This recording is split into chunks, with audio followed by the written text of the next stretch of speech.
कामगारांच्या हक्कासाठी छावा संघटना आक्रमक, न्याय मिळाल्याशिवाय माघार नाही.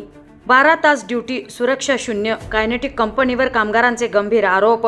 ठेकेदार आणि न्याय व्यवस्थेविरोधात कामगारांचे रणशिंग, छावा संघटना मैदानात. कायनेटिक इंजिनियर लिमिटेड युनिट क्रमांक 2 निंबळक येथे कामगारांवर ठेकेदार आणि कंपनी व्यवस्थापनाकडून होत असलेल्या कथित अन्यायाविरोधात आता सह्याद्री छावा संघटना आक्रमक झाली आहे. जिल्हाधिकारी कार्यालयासमोर सुरू करण्यात आलेल्या आंदोलनात कामगारांनी आपल्या व्यथा मांडत गंभीर आरोप केले आहेत. कामगारांचे म्हणणे आहे की कंपनीत काम करताना त्यांच्या सुरक्षेकडे पूर्णपणे दुर्लक्ष केलं जातंय.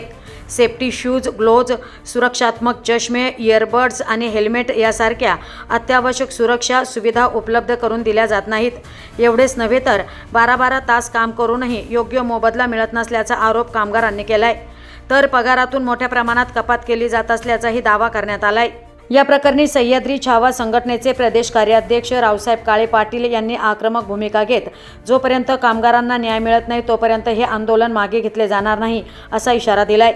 या आंदोलनात सुमारे 50च्या वर कामगार सहभागी झाले असून कामगारांच्या हक्कासाठी विविध संघटनांनीही पाठिंबा दर्शवलाय. यामध्ये जनकल्याण संस्थेचे अध्यक्ष विनोद साळवे, धडक जनरल कामगार संघटनेचे जिल्हाध्यक्ष श्रीधर शेलार यांच्यासह अनेक पदाधिकारी आणि कामगार मोठ्या संख्येने सहभागी झाले आहेत. दरम्यान कामगारांनी केलेल्या या गंभीर आरोपांमुळे कायनेटिक इंजिनियर लिमिटेड व्यवस्थापन आणि संबंधित ठेकेदारांकडून याबाबत काय भूमिका घेतली जाते याकडे आता कामगारांसह सर्वांचंच लक्ष लागलंय.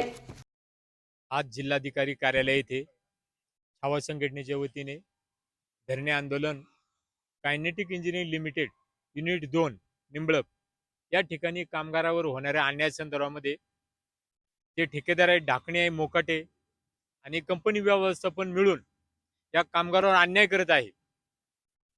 आणि याबाबत आम्ही कामगार अधिकारी यांना वेळोवेळी निवेदने, तक्रारी वगैरे दिलेल्या आहेत.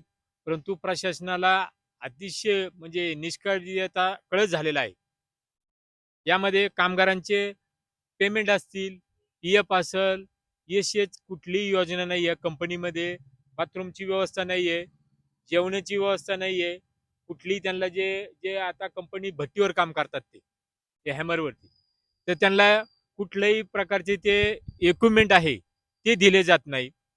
यापूर्वी आम्ही वेळोवेळी जे आरोग्य सुरक्षा अधिकारी आहे त्यांच्याकडे तक्रार केलेली आहे, कामगार अधिकाऱ्यांकडे केली, पण कुठल्याही प्रकारची प्रशासनाने यावर कारवाई न केल्यामुळे आज जिल्हाधिकारी कार्यालयातील सर्व कामगारांनी काम बंद आंदोलन केलेलं आहे. आणि जोपर्यंत आता निर्णय होणार नाही तोपर्यंत एक आंदोलन चालू राहणार आहे. कंपनीने यापूर्वी वेळोवेळी बैठका घेतल्या, परंतु खोटं आश्वासन दिलं आणि कामगारावर अन्याय होण्यासाठी जे ठेकेदार यांना पाठीशी घातलेला आहे. जोपर्यंत आता यांच्यावर कारवाई होणार नाही तोपर्यंत आमच्या संघटनेच्या वतीने हा लढा चालू राहणार आहे. आणि यामध्ये प्रशासन या अतिशय उदासीनची भूमिका घेत आहे. तक्रार जर केली तर आम्हाला पुरावा द्या, कामगार पाहिजे, अशा पळवाटा ह्या कंपनीला म्हणजे जे कंपनी व्यवस्थापन आहे यांना आर्थिक शोषण करण्यात हे मदत करतात. अनेक किती बसलेले कर्मचारी 4-4, 5-5 वर्षे झालेले, यांचा पीएफ नाही, यांना ईसीएच नाही. आंतरराज्यीय जो कायदा आहे, जे परप्रांतीय जे बाहेरचे लोक जर 5 पेक्षा जास्त असेल तर त्याला इकडे कामगार कार्यालयाला त्यांनी कळवणं बंधनकारक आहे. त्यांच्या ज्या पॉलिसीज आहेत त्या वेगळ्या आहेत, त्या कायद्याला त्या राज्याला ते कळवलं जातं. पण कुठल्याही प्रकारे इथं तशी कुठलीही म्हणजे तसदी घेतली जात नाही. हा जे कामगार कार्यालय आहे हे बिलकुल म्हणजे खाजगी कार्यालय असल्यासारखं ते कंपनी व्यवस्थापनासाठी काम करताना दिसत आहे. इथले जे कंपनी आहे, ज्या अहिल्यानगरमध्ये अनेक कंपन्या आहेत, परंतु अहिल्यानगरमधल्या कंपनीमध्ये सर्रास कुठलाही प्रतिनिधी बोलत नाही.